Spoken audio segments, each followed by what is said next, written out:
Good morning. I'm Rochelle Becker, Executive Director, excuse me, of the Alliance for Nuclear Responsibility. Welcome. Thank you. Dr. Lamb mentioned a few minutes ago that the mission, the charge of this committee was to oversee safe operations at the plant.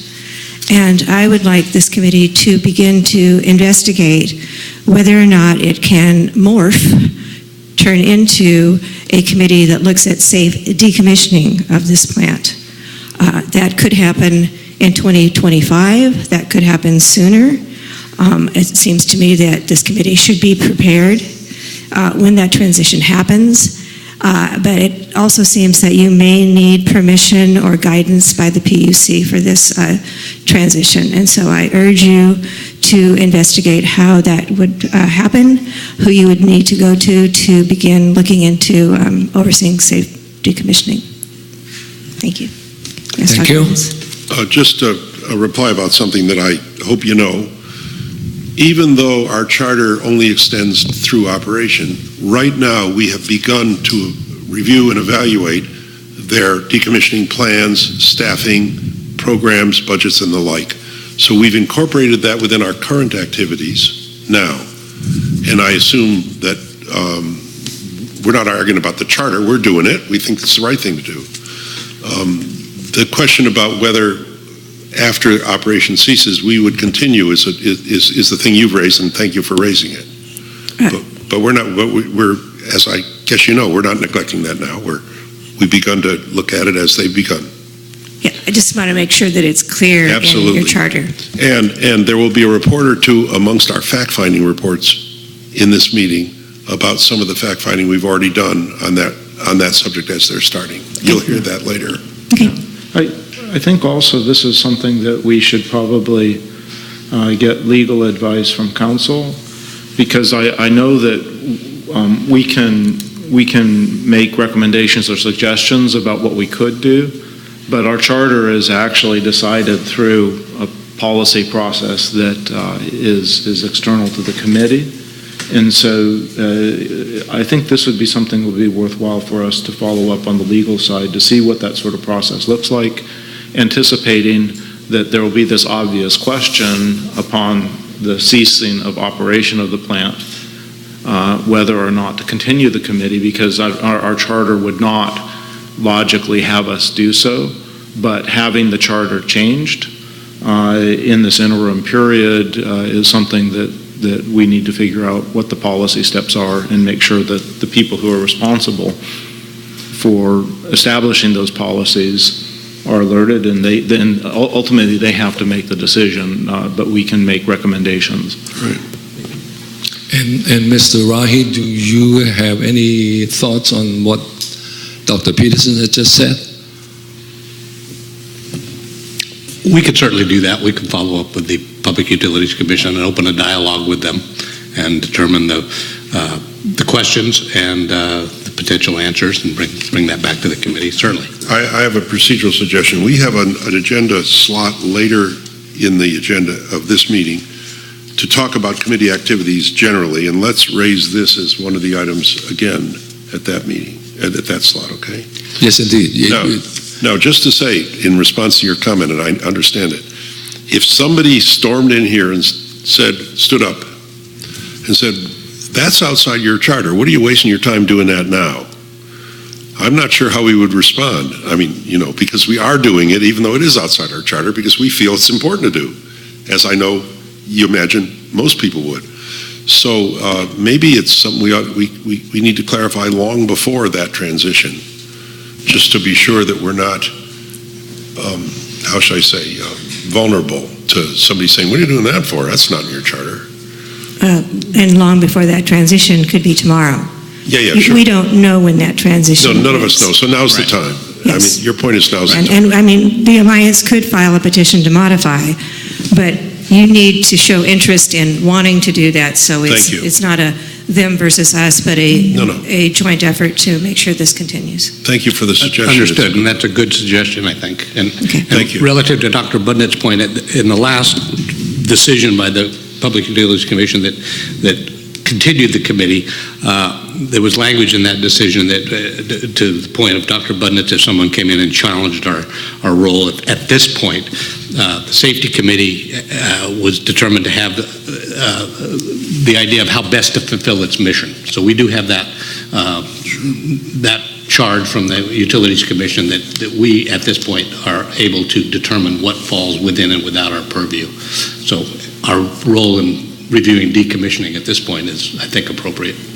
Right, but I think that we have to take very seriously and separate ourselves. The policy framework which we implement is something that comes externally, and it's defined for us. If we do things that fall outside that policy framework, we're not actually properly executing our job.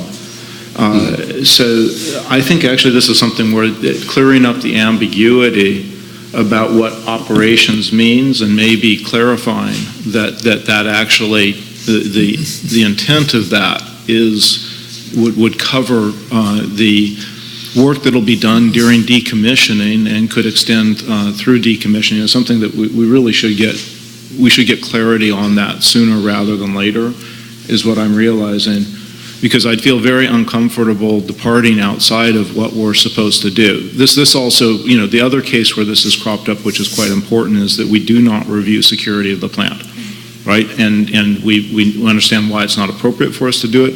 It clearly falls outside our charter. We do review impacts of security on operational safety of the plant. And so actually, I think really grateful that you brought this up because this is something we actually do want to get guidance on and clarity about very soon. Okay. It would help, Mr. Rathia, if I could get a copy of the conversation that you've just acknowledged, just for the wording. Okay. Yeah. Oh, and by the way, just one other thing.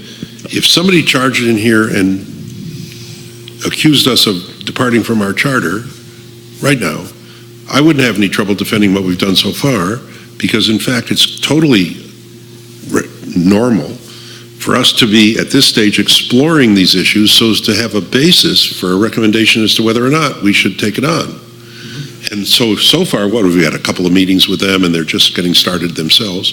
So I think that would be a perfectly rational defense of what we've done so far. But if we're going to get into it, as I suppose, will, we need an appropriate basis. If I may add to Dr. Butner's remark, I am prepared to take the broadest interpretation of our charters, which is operational safety. I am prepared to take the broadest interpretation of that two words, operational safety, to include decommissioning activity in there, absent any legal clarification.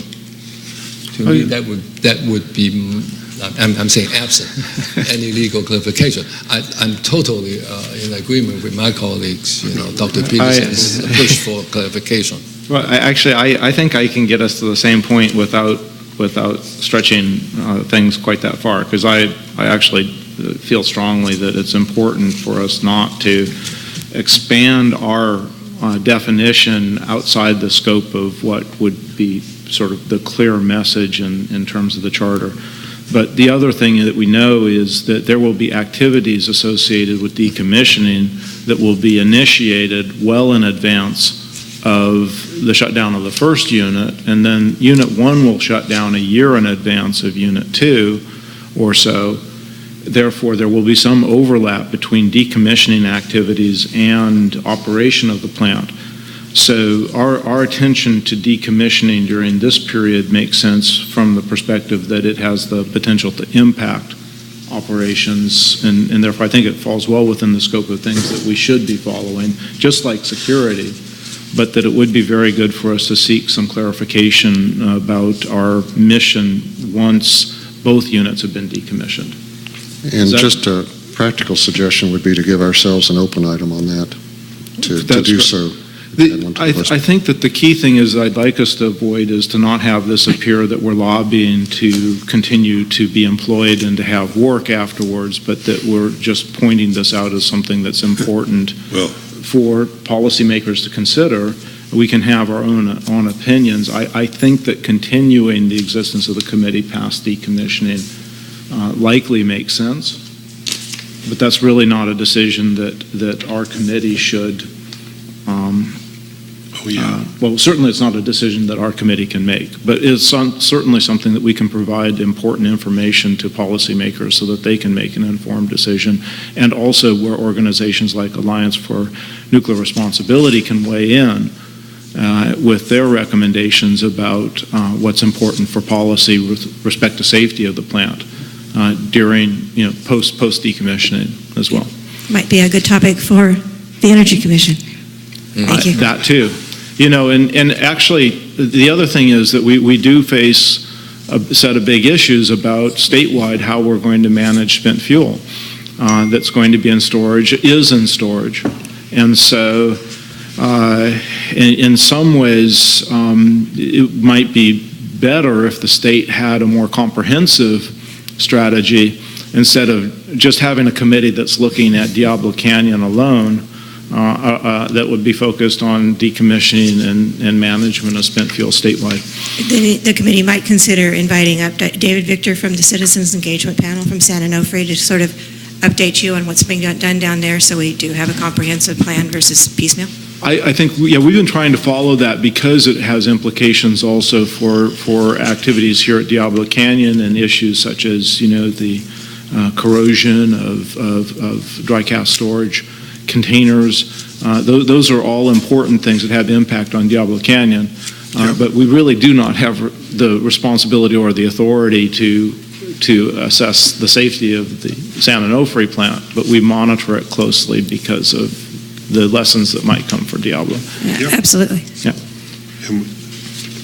Thank you, Ms. Becker. You bet. David Weisman, Alliance for Nuclear Responsibility. And actually what I'll hand to Mr. Rathia, distributed electronically, here is the testimony of David Victor before the Nuclear Regulatory Commission on his, early on in the process, what he believed the goals, the challenges, and the successes, as they might be, were faced by the Community Engagement Panel at San Onofre. So if you have not read his early evaluation of where it was going, and then you can compare it to how things have evolved or devolved until today, it might give you a heads up on that, and I'll get this to you now, and of course electronically. And as to the questions that were raised by Dr. Buttons, that the idea of someone storming in, they could just walk in quietly, but storming in and deciding that this decommissioning was perhaps not, because it was after operation, not something that you would weigh in on. Might I comment that I wouldn't worry about them making that claim, because 7 years ago, you opined and weighed in on the relicensing bid, and that was something that would happen after the licensed operation period as well. Yeah, right? yeah. That was just as speculative as decommissioning. Wait. Except activities underway for the relicensing after 40 years had a direct impact on operations at the time, as they have had right along, because they were proposing making certain changes even before that was to end. Okay, and so we had a direct need to understand that. By the way, it's true here too. They're going to be doing some things while the plant is running, because they're decommissioning sometime later, whose effect on plant operations and safety are something we want to look at. You're absolutely. Or they may not be doing something. Fair enough. Exactly. Because Absolutely. the plant is going to be decommissioned. All of which is directly within our charter and needs to be. And so on the basis of those two issues and precedent alone, I think the fear of someone storming in and trying to stop that discussion is probably not likely. But anyway, yes, as to that, I will distribute this now, and I think you're safe to discuss this for the time being. I think I've got that already, but we'll put it into, putting it here becomes part of our public, the records of the committee. Mr. Weisman, whose Thank you, Mr. Weisman. This will be part of our record. Yeah, Mr. Weisman, whose testimony is this that you just give it to Mr. David Weisman? Victor, the chairman of the San Onofre Community Engagement Panel. Oh, okay, thanks. Songs has a